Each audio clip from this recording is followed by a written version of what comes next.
Hello guys, and again welcome to Unmasked by Total Wisdom, where we always unlearn, relearn, and become. Today's episode is the beginning of the season 2 of Unmasked by Total Wisdom, and we will be dealing with mind today. Mind, the loyal servant, and at the same time, a misleading leader.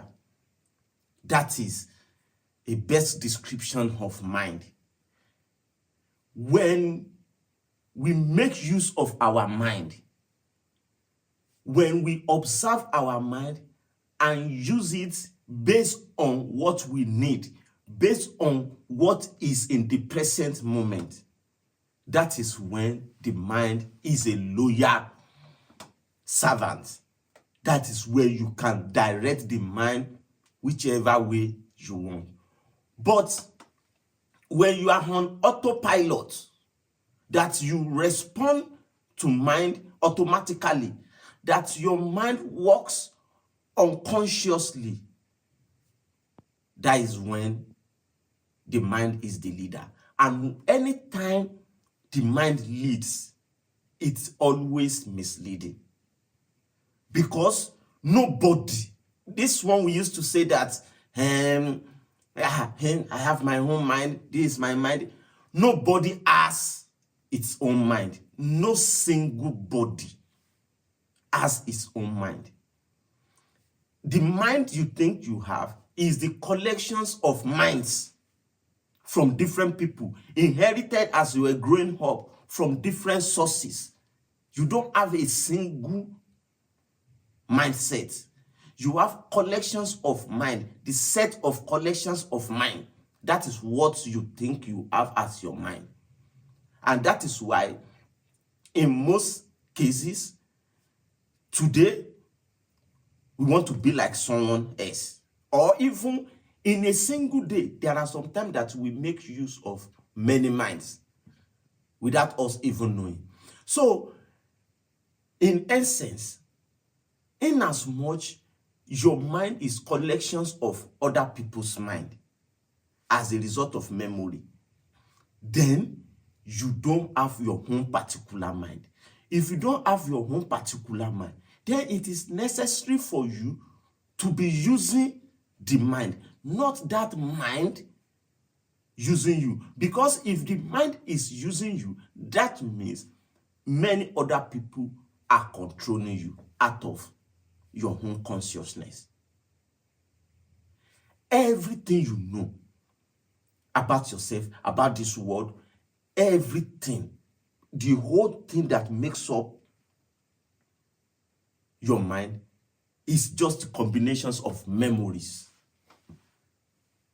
There is nothing else aside that. Everything you know, everything in your mind, what you call your mindset, is collections of memory. And that memory gives rise to imaginations. So you can simply say mind is collections of memory and imaginations.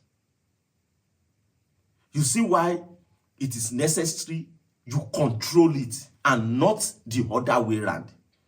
And I am still going to explain how the mind works. But before then, there is something that is so important about mind, that it is the knowledge of that thing that will let you understand the working, yes, the workings of the mind. It is only when you know the workings of something that is when you can make a change, you can control it. Without knowing the workings of something, that is the reason why manual comes with everything we buy. Almost everything. Manual comes with it so that you will understand how this thing works. The same thing goes with your mind, with every one of us mind. That thing I'm talking about is association. It's part of how the mind works. Mind works with association. When you see something, bam. When you perceive something, bam, like this. The mind compare that thing with your memories, with those things that are associated, that are related, that are linked, that are close to that thing you just perceive. For instance, when you smell something, for instance, if you smell a fish, that smell, your mind will relate it with something that has happened before. Maybe you smell, let's say, a fresh fish.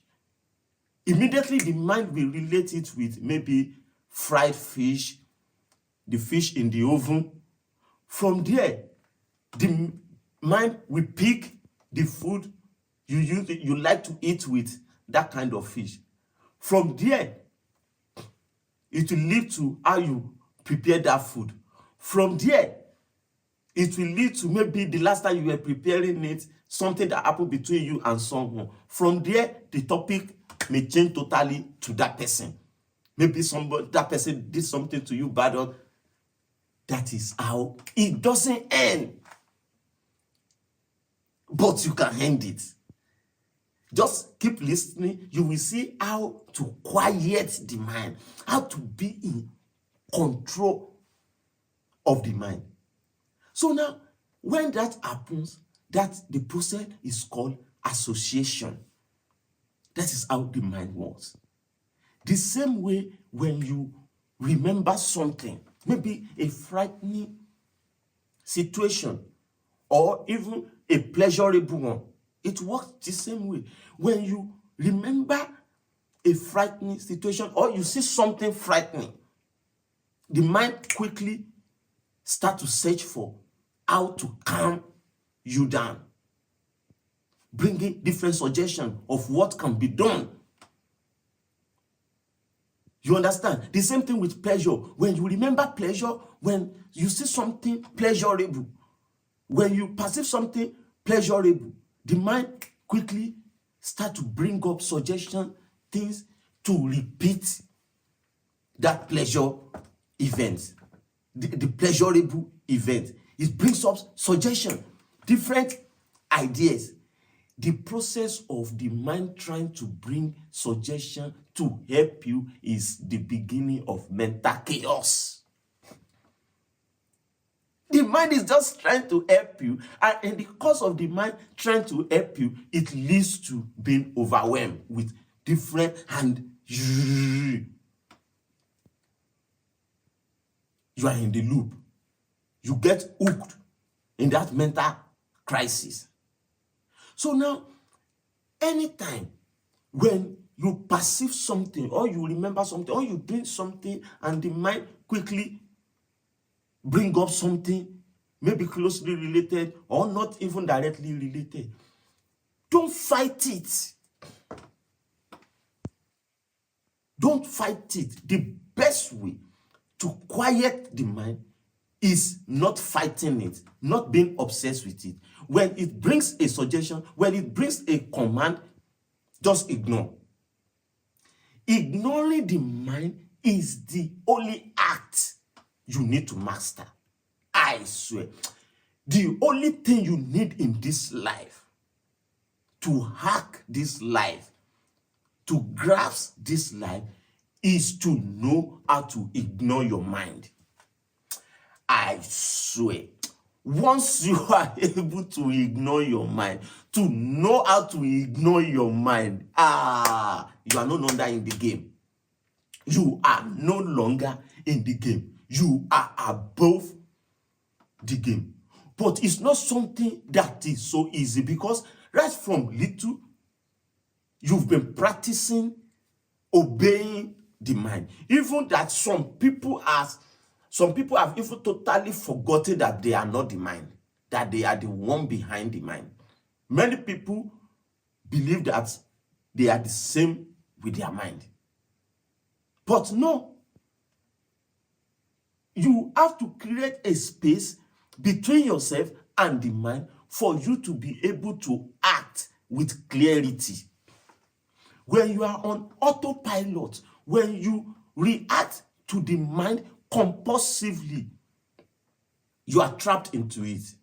that is when it's going to be your leader. And once the mind is leading you, like I said previously, you will be misled. There is no any other two ways to it. So if you are in the journey or in the trip of self-development and you have been working so hard to get your mind into place, the best thing to do is stop forcing it. Effort is needed, but the effort that is needed is little. It's just the effort to be able to be bringing that mind back to the present anytime. It doesn't matter how many number of time in a day you need to bring your mind back. In as much you keep doing it, you will be observing also that the mind is losing grip on you. And this unlimited chatter going on in the mind is reducing. You will be able to experience things directly without mental chatter. Many things we see, many things we feel, many things we perceive, they are not real. They are not what they are, being clouded because of our memory. Right from when we've been little, unconsciously, our mind has been trained by people around us and by ourselves to always take side. To always pick a side in all situations.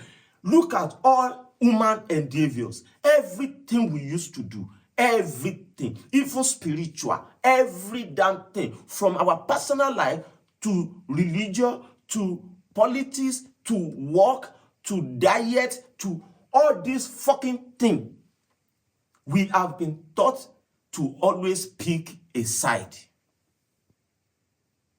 When you were little, we don't talk about it in family, but unconsciously, you have to pick a side between your dad and your mom. The dad, unconsciously, once you are more than a sibling, the parents have to unconsciously pick a side. We don't talk about it. But it exists. When you are in school, you have to pick a side. You have to pick a team. When you are at work, the same thing. The process of you having to always pick a side is another reason for the mental chaos we usually have. Because in the course of you having to pick a side, you have to act. You have to perform. You cannot be yourself. In as much you are sentimental, in as much you are not neutral, you will be sentimental in your dealings. In as much you have to be sentimental in your dealing, the mind needs to be calculating every now and then so that you fit in to the side you've picked. The mind cannot rest in that process. If you can try as much as possible, it's not easy and it's totally impossible not to pick side in some issues.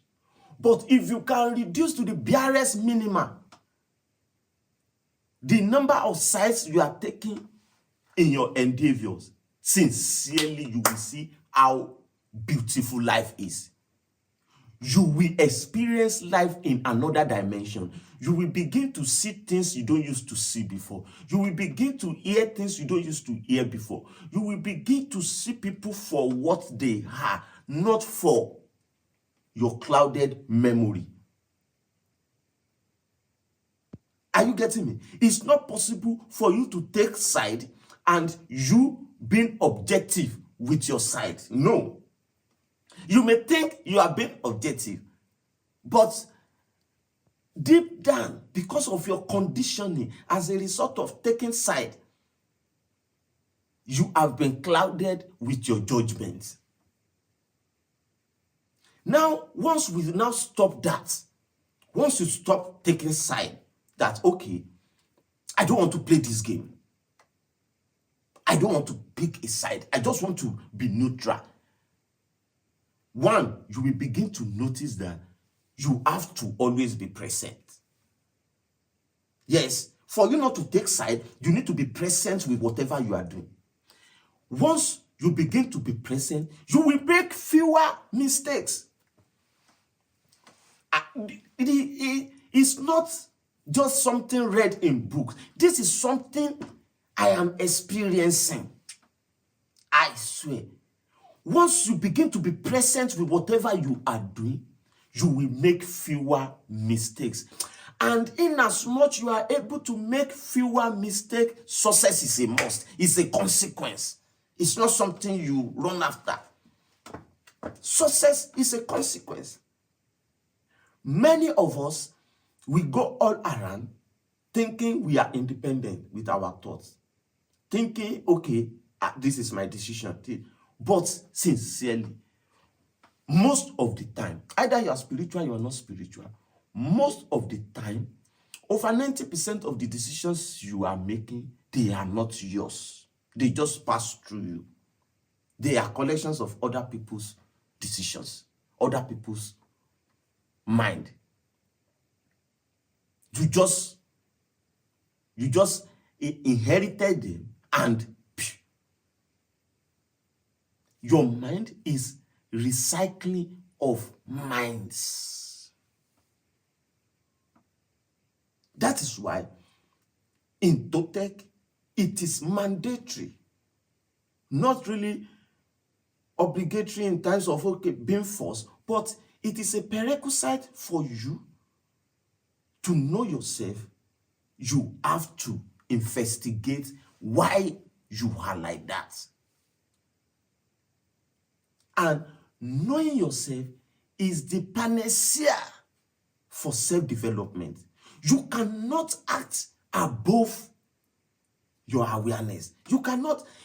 Your internal workings determines your external experience. You cannot rise above your internal workings. What you express outside, the things you do, is a product of your internal workings. You need to get your internal working right. Everything you've been hijacking and the one you've been inherited while growing up, you have to unify those voices, those minds, all the minds you've gathered. You have to unify them whenever you want to do something. If you are not sure, if you don't believe in something, don't do it. Do only things you believe in. And believe in what you are doing. That is the essence of yoga. The unification of the mind and the body. The first thing you need to do is, first of all, unify all the minds you are having, all the voices in your head. We see that many times we want to do something. Our dad's voice is in support. Mom's voice is against. Church voice is in support. Influencer voice is against. School voice is in support. The fake mind that we think is our home may also be in support or against. And then we are caught in between all this.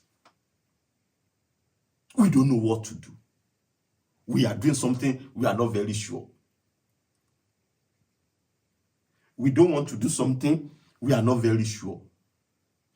But I swear, my swearing may be too much, but it's because I am so confident of this thing I'm saying. If you can unify your minds, if you can unify all your minds together and do things only when you are able to unify the mind and the body together,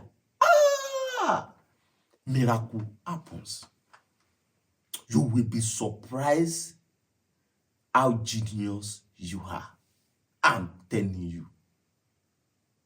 Simple is so simple. And most things that we don't get in life, they are simple. They are before our nose like this. But clarity comes from you being able to quiet the mind. And like I said before, you are able to quiet the mind by ignoring the mind. Observe it.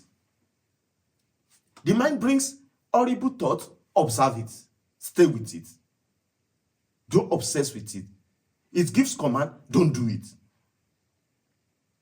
It reminds you, you've not checked your notification on your phone. Ignore it. It asks you, it's time to go and smoke. It asks you, you've not eaten. Maybe even after you've just eaten some minutes ago. Ignore it. The mind is very, very shy. When you keep on observing it, the mind is very, very shy. It will go inside like a snake goes inside the bag, the shell. I'm telling you, this life is not difficult like we are taking it. Everything that is happening to you is your mind. You've created them through your mind. Nothing is really happening to you. It's your mindset. You are the story you tell yourself. Don't be deceived. You are the story you tell yourself. That is why some people that understand this and they decide to use it in a destructive way, that is why they don't care. They don't care about anything they do or they don't do.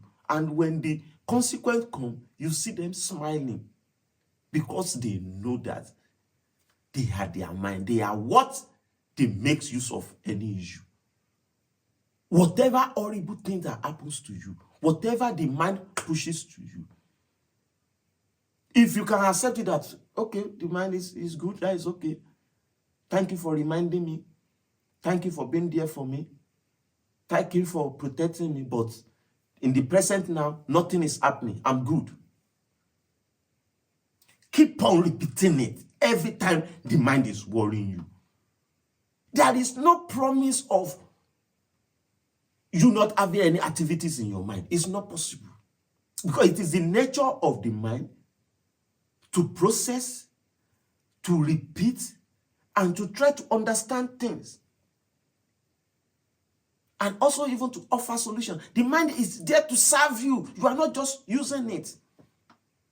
It's just doing its nature. Just the same way breathing in, breathing out happens automatically. The heart pumps blood automatically.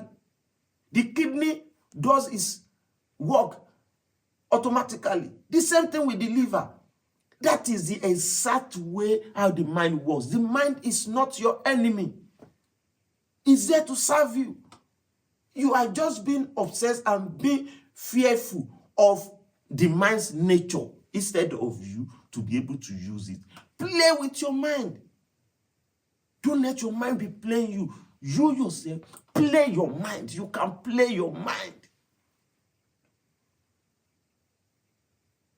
Forget about what people say. Forget about what. You just get your mind in order. Every other thing will solve itself. I swear. Get your mind in order. Know that everything you believe, all your belief, everything you know, they are not yours. They are inherited. Know that and know peace. When you know that, you will now be able to be present and be able to choose things based on what is needed to be done at the present moment. Most time, the best thing to do in many situations is nothing. Just don't do anything. Just stay with yourself. That is why those people that can be alone, not out of being forced, being alone as a result of choice, they are the most powerful. You are nothing until you are able to be alone. My wife and kids, they've traveled to Barcelona like more than a week now. I've been alone in this house. And it's so lovely. I'm telling you, it's so lovely sitting with myself, sitting with my mind, observing my mind, seeing the movies my mind is creating, and see different story my mind is weaving together from my memory, looking at it like this, detaching myself from my mind is so sweet. Watching your mind like a movie is the best you can do for yourself. So, before I finish today, I want us to know that the journey of calming your mind is not something you can get over, that you can reach the peak. No, it's a continuous process. But every day by day, in as much you are being earnest and you are being dedicated, devoted to it, anytime the mind goes, bringing it back, you will see gradually, you see yourself being seated or being walking without any thought going on in your mind. I'm telling you, I'm in that stage now that sometimes for like 5 minutes, no thoughts, nothing. I may just be looking at water like this. I may just be looking at my own hands like this. I may even close my eyes, just see only darkness. Try it, and you will see that depression, boredom, and all this kind of thing is a product of we doing things without unifying our mind and body. That is just it. Boredom. I'm depressed. I'm not saying they don't exist, but they are symptoms of something much more deeper, which is our inability to do things that we believe in and to believe in the things that we do. Thank you so much for listening. Until our next episode, don't forget to stay happy.